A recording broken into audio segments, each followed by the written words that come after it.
Well, good day, ladies and gentlemen. Today we're going to take our first look at international business and really lay the fundamentals, the foundation for international business and the concepts within. So make sure you get out your pen and paper. Make sure you follow the STORM philosophy for note-taking. Sit back and enjoy. So what are we going to learn today? What are our objectives? Well, we are going to really try and define what we mean by international business.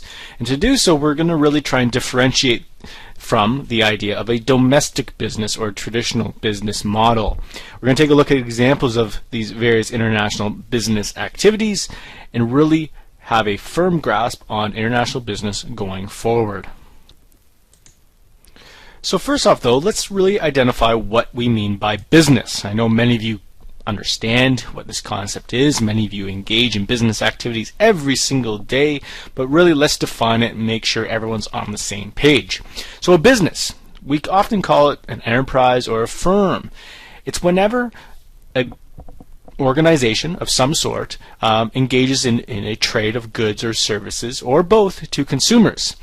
To really make it simple, think about your own lemonade stand that you had when you were a 6-year-old. Right? That was a business. You were operating a business. You sold lemonade, which was a good, to prospective customers, and they would in turn provide you with some sort of currency, something of value, most likely money.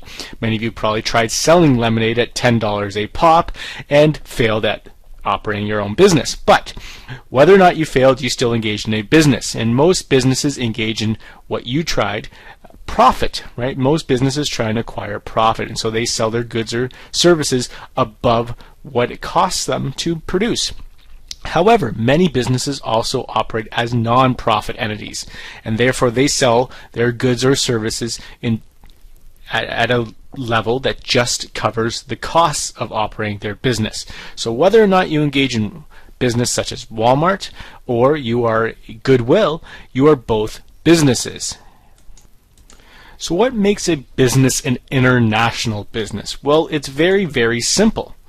As soon as a business, an organization, engages in business activity across regions or country or political borders, they all of a sudden have become an international business. Many private and governmental businesses are international. Any sales business, international. They'll sell their goods across borders. Investments take place over borders, right? Logistics, traveling or getting goods and services and resources to and from businesses, again, across borders. And transportation, again, often takes the form traveling across borders. And so as soon as that happens, businesses all of a sudden become international businesses. Very, very simple. So let's take a look at it from another perspective and really differentiate it from a domestic business. The traditional business model was domestic businesses. These were businesses that operated within a country's borders. For Canada, we saw domestic businesses thrive over the last hundred, I should say, years. Right? These businesses sold their goods and services to Canadian customers.